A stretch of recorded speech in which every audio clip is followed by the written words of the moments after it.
चलिए आज का लेक्चर शुरू करते हैं। आज के लेक्चर में भी हम कुछ डांस के बारे में डिस्कस करेंगे। जैसे सबसे पहले हम दमनश नृत्य को देखते हैं। दमनश नृत्य को आप अगर सबसे पहले देखते हैं, आपके दिमाग में क्या आता है कि ये क्या है? सबसे ज़्यादा भयानक नृत्य है, ये भय उत्पन्न करने वाला नृत्य है। तो इसको आप कैसे याद रखेंगे? जैसे आपको एमसीक्यू में पूछा जाएगा ऐसा कौन सा नृत्य है जिसको कि भय उत्पन्न करने वाला नृत्य या फिर भयानक नृत्य कहा जाता है, तो आप वैसे ही याद रखिए। इतना ज़्यादा दम लगाकर डांस कर देते हैं कि लोग डर जाते हैं। जैसे कुछ वायरल वीडियोस में आप देखते होंगे ना, इतना ज़्यादा फोर्स से डांस कर देते हैं कि लोग डर जाते हैं। तो वैसे करके आप इसको याद रख सकते हैं।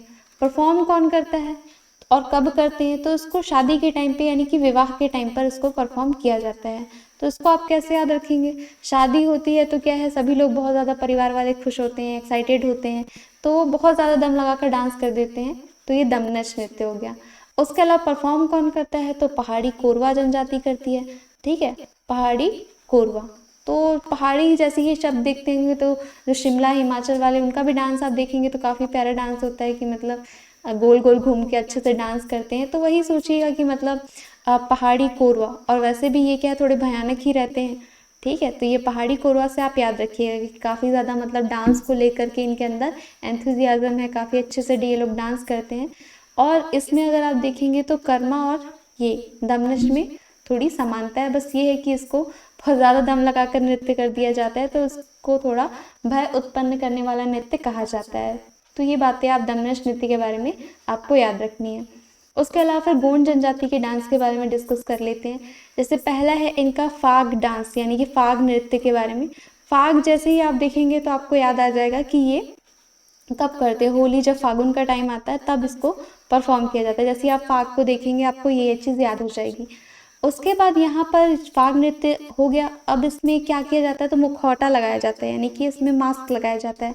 जो जंगली जानवर होते हैं ना, उनके मुखौटे का यूज़ किया जाता है। तो उससे अगर आपको पूछ लिया जाए कौन से डांस में ऐसा करते हैं, तो आप ऐसे बता सकते हैं, याद रहेगा आपको कि होली के टाइम पे नहीं जो आर्टिफिशियल हेयर्स होते हैं, उसके अलावा मास्क वगैरह तो मिलता ही है। वैसे फिर आपको याद आ जाएगा कि ये पक्का से फाग डांस ही है। उसके अलावा फिर अगर आप इसमें देखेंगे तो अधिकतर जितनी भी जनजाति का नृत्य है, मांदर सब में कॉमन रहता है कि जो ढोलक जैसा इंस्ट्रूमेंट है, तो मादर और टिमकी इसमें इम्पॉर्टेंट है। ठीक है, मांदर और टिमकी इसमें बजाया जाता है। उसके अलावा फिर यहाँ पर मुड़िया जनजाति के बारे में डिस्कस कर लेते हैं। मुड़िया जनजाति का जो डांस है वो काफ़ी सारा है, क्योंकि यह आप जानते हैं सांस्कृतिक रूप से मुड़िया जनजाति जो है वो काफ़ी ज़्यादा समृद्ध है। तो एक एक करके इनके डांस के बारे में देखते हैं। सबसे पहला डांस क्या है कि ककसाड़। ककसाड़ नृत्य जो है इसको अबू जमाड़िया लोग भी परफॉर्म करते हैं। ठीक है, तो ये ककसाड़ नृत्य इनका बहुत इंपॉर्टेंट नृत्य है। इसको क्यों परफॉर्म किया जाता है, कब परफॉर्म किया जाता है? इनका दो डांस है, जैसे एक ककसाड़ हो गया और एक एबाल तोर हो गया। ठीक है, तो ये जो एबाल तोर है इसको जब मड़ई मेला लगता है तब परफॉर्म किया जाता है अंगा देव के लिए। उसके अलावा ये जो ये जो ककसाड़ नृत्य है इसको कब किया जाता है? तो इसको घोटुल में परफॉर्म किया जाता है, जो लिंगोपेन है। ठीक है, उनको प्रसन्न करने के लिए उनके लिए ये डांस करते हैं। तो ये दोनों में कंफ्यूज नहीं होना है किसको कब किया जाता है। आपको ये वैसे याद हो जाएगा कि जैसे जो घोटुल है, घोटुल में कौन रहता है? तो वहाँ पे लिंगोपेन रहते हैं। ठीक है, घोटुल ऑब्वियसली बात है, फिर ककसाड़ क्या उनके लिए परफॉर्म किया जाएगा। तो ऐसे करके आप याद रख सकते हैं कि लिंगोपेन को प्रसन्न करने के लिए ये ककसाड़ नृत्य परफॉर्म करते हैं। और ये ऐसा डांस है कि जिसमें क्या होता है कि महिलाएं जो है वो फूलों की माला पहनती हैं और उसके अलावा यहाँ पे मोतियों की माला पहनती हैं, और जो युवा होते हैं वो कमर में घंटी बांधते हैं। ठीक है, ये इस डांस की स्पेशलिटी है। और अगर आप कर्मा डांस और अधिकतर डांस में देखेंगे तो जो जूड़ा होता है वहाँ पर, ठीक है, जो पंख होता है उस तरीके का यहाँ पे लगाया जाता है। ठीक है, तो उसको क्या हम मुड़िया नृत्य भी कहते हैं। क्यों कहते हैं? क्योंकि इसको मुड़िया जनजाति वाले इसको परफॉर्म करते हैं। उसके अलावा एबाल तोर आपको पूछा जा सकता है, एबाल तोर कब किया जाता है? तो ये कब किया जाता है? ये किया जाता है जब मड़ई मेला लगता है। ठीक है, मड़ई मेला के दौरान इसको किया जाता है। और किसको प्रसन्न करने के लिए करते हैं? तो अंगा देव को प्रसन्न करने के लिए करते हैं। फॉर एग्जाम्पल आप भूल गए, कंफ्यूज हो गए कि ये कौन सी जनजाति वाले करते हैं एबाल तोर, तो आप सोचिएगा कि जब कभी भी मुड़िया जनजाति आता है तो मैं आपको बोलती हूँ कि मुड़िया से आपको हेड पोर्शन को डिनोट करना है। ठीक है, आप हमेशा हेड पोर्शन को डिनोट करते हैं। तो ये जो बाल होता है, हेयर्स होते हैं, वो कहाँ होते हैं? सिर पे ही होते हैं। वैसे करके आप इसको रिलेट करके याद रखिएगा, ठीक है। और इसको किसको खुश करने के लिए करते हैं, किसकी पूजा करते हैं इस डांस के अकॉर्डिंग, तो ये अंगादेव है, ठीक है, आप ऐसे याद रखिएगा। उसके अलावा फिर नेक्स्ट इनका जो डांस है वो हुल्की पाटा और मांदरी डांस। तो ये जो हुल्की पाटा होता है इसको आप देखिए, इसके बारे में कौन कौन सी बातें आपको याद रखनी है। तो पहली बात तो ये है कि इसमें सबसे इम्पॉर्टेंट है कि प्रश्नोत्तर शैली में ये होता है, ठीक है, प्रश्नोत्तर शैली में। तो अगर आपको पूछ लिया जाए कि प्रश्नोत्तर शैली में कौन सा नृत्य होता है, किसका सॉन्ग इस टाइप का है, तो आप हुल्की पाटा से सोचिएगा हल। जब भी कुछ प्रॉब्लम होती है तो उसका हम हल निकालते हैं। कैसे हल निकालते हैं, एक दूसरे से क्वेश्चन आंसर डिस्कशन करके। तो हुल्की से हल, वैसे करके आप इसको याद रख सकते हैं। उसको किसी भी अवसर में, जैसे कुछ मेला है, कुछ उत्सव है, तब इसको कर लिया जाता है। और एक चीज़ इसके लिए स्पेशल है कि इसमें कोई भी टाइम लिमिट डिसाइडेड नहीं है कि ये कितने देर तक ये किया जाएगा, ठीक है। महिलाएं पुरुष दोनों इसमें भाग लेते हैं। उसके अलावा फिर यहाँ पे मांदरी नृत्य, मांदरी नृत्य आप देखेंगे तो ये भी, ठीक है, मांदरी को कैसे याद रखेंगे, तो मुड़िया दोनों क्या है, एक ही जैसा म से स्टार्ट होता है। तो ये इस जनजाति का डांस है।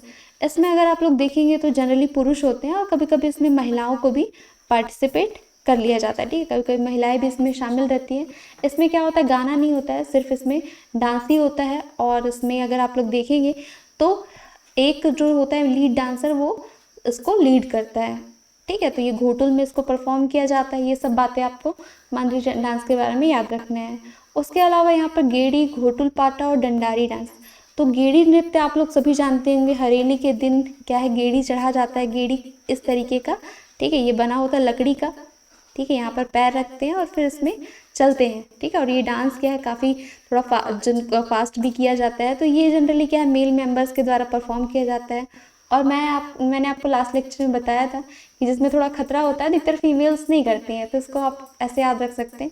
खैर ऐसा है कि इसको फीमेल्स भी चढ़ती हैं इस पर, ऐसा नहीं है। लेकिन अगर इस गेड़ी नृत्य के बारे में मुख्यतः आप देखेंगे तो जो मेल मेंबर्स रहते हैं वो इसमें करतब दिखाते हैं, अपना डांस का जो बैलेंस होता है वो करके इसमें दिखाते हैं, ठीक है। तो जो पुरुष हैं इसमें वो अपना शारीरिक कौशल और संतुलन यानी कि बैलेंस इसमें परफॉर्म करते हैं।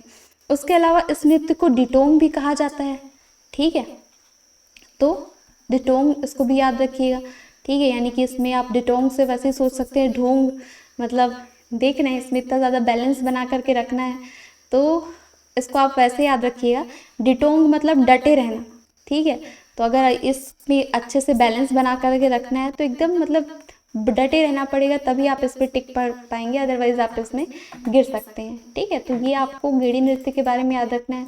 कौन से जनजाति वाले करते हैं, तो सोच लेना कि इतना एंटिक टाइप का डांस है, यूनिक डांस है, तो इसको पक्का से मुड़िया जनजाति वाले ही करते होंगे। उसके अलावा नेक्स्ट आता है घोटुल पाटा और डंडारी। तो घोटुल पाटा को आप ऐसे याद रखिएगा कि घोटुल मतलब क्या है, गला घोटना। मैंने आपको पहले ही बताया था कि घोटुल युवागृह को आपको ऐसे याद रखना है। तो जो ये मुड़िया जनजाति है उसमें जोलांग साई का मतलब स्टोरी वगैरह सुनाया जाता है जो बुजुर्ग द्वारा। तो ये जो नृत्य है वो मुड़िया जनजाति वाला मृत्यु का जो कार्यक्रम चलता है उस टाइम पे किया जाता है। तो घोटुल को आप वैसे ही याद रखेंगे। उसके अलावा डंडारी नृत्य, ये अगर आप देखेंगे तो होली के टाइम पर ये नृत्य परफॉर्म किया जाता है। और ये जो मुड़िया है और भतरा जनजाति वाले इसको परफॉर्म करते हैं, ठीक है। लेकिन ये मुख्यतः भतरा जनजाति वालों का डांस है, ठीक है। तो अगर आप कभी आए तो आप भतरा को टिक करेंगे, ठीक है। उसमें ये वही होता है कि सेमल जो पिलर होता है उसको स्थापित करने के बाद चारों ओर घूम घूम करके इसमें डांस किया जाता है। तो आपको पूछा जाएगा, मान लीजिए कौन सा डांस होता है जिसमें कि ये सेमल पिलर को किया जाता है स्थापित, तो उसको आप याद रखिएगा, डंडा। तो सेमल से आप ऐसे याद रख सकते हैं, सेम, ठीक है, सेमल से आप सेम। तो देखिए ड दो बार आ रहा है, सेम टू सेम, तो वैसे करके आप लोग इसको याद रख सकते हैं। और इसमें वही है कि चारों ओर घूम घूम करके इसमें डांस किया जाता है, ठीक है। तो ये सारी बातें आपको पूरा इस लेक्चर में जितना हम लोगों ने पढ़ा है तो उसको आपको याद रखना है। चलिए आज का जो क्वेश्चन ऑफ द डे है उसमें आपको ये बताना है कौन सा ऐसा नृत्य है जिसको कि प्रश्नोत्तर शैली में किया जाता है, ठीक है। तो ये आप लोग फटाफट से कमेंट सेक्शन में आंसर करिए। और कुछ नृत्य है जिसको कि हम नेक्स्ट लेक्चर में कवर करेंगे। धन्यवाद आप सभी को।